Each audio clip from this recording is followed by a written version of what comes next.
Ma arvan, see on kõige parem. Nii, Eestil läheb hästi. Kuidas mul see oli siin? Jah, Eestil läheb hästi.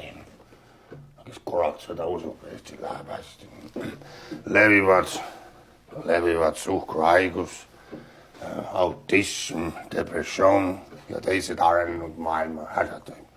Suhkruhaigus siis võiks panna valge, suhkur on valge. Ka enesetappude arv, siis võiks must olla. Ka enesetappude arv, prostitutsioon, siis võiks punane olla.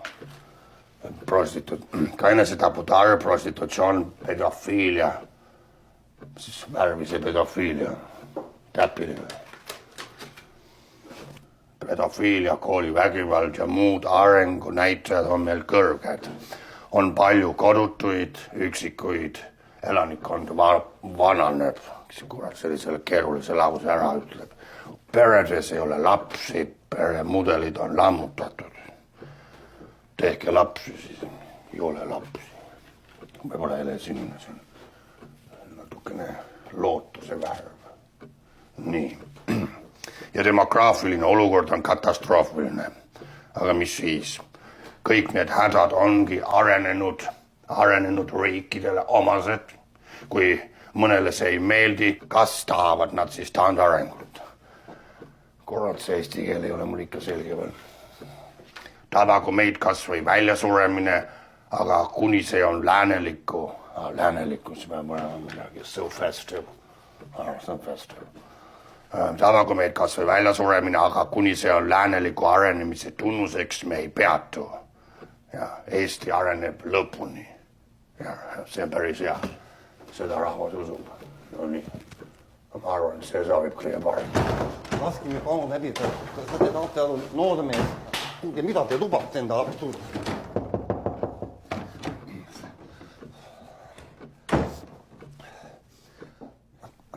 Härra president, ma absoluutselt väga vabandan, et ma sellisel väga tähtsal hetkel praegu tungin siia teie lossi. On nüüd sandarmit, et ma lihtsalt murdsin praegu läbi. Vaata, Juhan, ole nüüd hea, eks ole, ära praegu sega, vaata, mis kell on, eks ole. Eesti rahvas ootab praegu minu kõnet ja mul ei ole aega sinuga praegu tühja loba ajada, eks ole. Küsimus on lihtsalt selles, et vaadake, mul on üks väga suur isiklik mure. Juhan? Vaata, kui kena sul Toomas siin on, ma ei ole nii ammu käinud siin ka. Mis juhtub? Kuida ma teeksin sellise ettepaneku, et võib-olla istume siia samma. Mul ei ole praegu. Ma arvan, et tunne ennast vabalt, tule istu siia vastu. See on mingi riigipööre sul sinna. Vaata, ma tahtsin rääkida, ta ei taha istuda, jah. Ma tahtsin sulle rääkida nimelt küsimus, et minu mure on praegu see, et homme, alates homsest, see pole mitte uus aasta, vaid homme hakkab jooksma uus tariif. Sa kujutad ette, jah. Ja ongi see päev käes. Ma hakkasin täna mõtlema, et no mis siis on, eks ole, kõik on hästi. Ma sain ühe sõbraga täna kokku ja sõber ütles, tead Juhan, sina 3. jaanuari oma elus ei näe. Siis ma ehmatasin ära, et miks ma ei näe. Ja tead, ma hakkasin esimest korda elus mõtlema. Esimest korda hakkasin mõtlema, et loomulikult Eesti rahvas ei suuda neid elektriarveid kinni maksta. Ja ma hakkasin mõtlema, mis kuradi pärast me sinna elektriturule üldse läksime. Ja siis mul tekkis idee, et kuna sinu tuleb praegu see aasta lõpu kõne, siis teeme nüüd niimoodi, et mina ise räägin sinu eest. Ma räägin ära kõik selle jama, mida ma kokku keerasin terve aasta jooksul, sest ei ole ainult mitte vaba turg. Siin on Estonia need, eks ole, mõttetud kolossaalsed palganumbrid, eks ole, kõik see vahetus. Helistati mulle 3 minutit tagasi, öeldi 4 Estonia lennukit on ära küldnud, sest meil pole kütust sinna sisse panna. Saast aru, me oleme nii pankrotis, asi on nii persses, ma ütlen eesti keeles. Kas see Estonia on 4 lennukit? Aga ma ei taha sind koolmata nende majandusnuanssidega, sest mina olen majanduskommunikatsiooniminister, sina president. Exactly. Aga presidendil ei ole vaja sellisesse uude aastasse minna, kui mina isiklikult ei ole vabandanud. Isegi Andrus suutis ühe moka otsa öelda, polnud vabandust. Kas sa tahad öelda, et mina ei suuda? Ma võin väga vabalt öelda Eesti rahvale, et sorry Estonia neeri pärast, sorry nende raha paigutamiste pärast ja selle vaba turu pärast. Ausõna, ma tõesti öö otsa mõtlesin, no mis tuli minu pähe, milleks meil seda vaba turgu on vaja. milleks me piiname niigi monest riiki, eks ole. Aga üks asi muidugi, teiega meie vahel, vaata, et sa Siimule Brüsselis ei ütle. Ma ei saa aru, mis sa sellest Siimust kardad. Ta ei kujuta ette, kui Siim vihaseks saab, kui ta saab teada, mis asja ma siin kokku olen kõike kokku keeranud.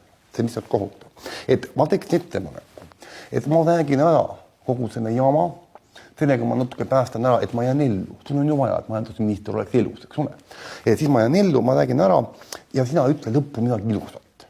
Ma isegi mõtlesin, et sa võiksid öelda, et oleme optimistlikud, see oli tegelikult normaalne aasta, raske aasta, kuid muusame läbi, me muusame igal juhul läbi, räägi midagi perekonnast, eks ole, ja nii edasi. Ja ma arvan, et siit oleks kõik okei, usu mind.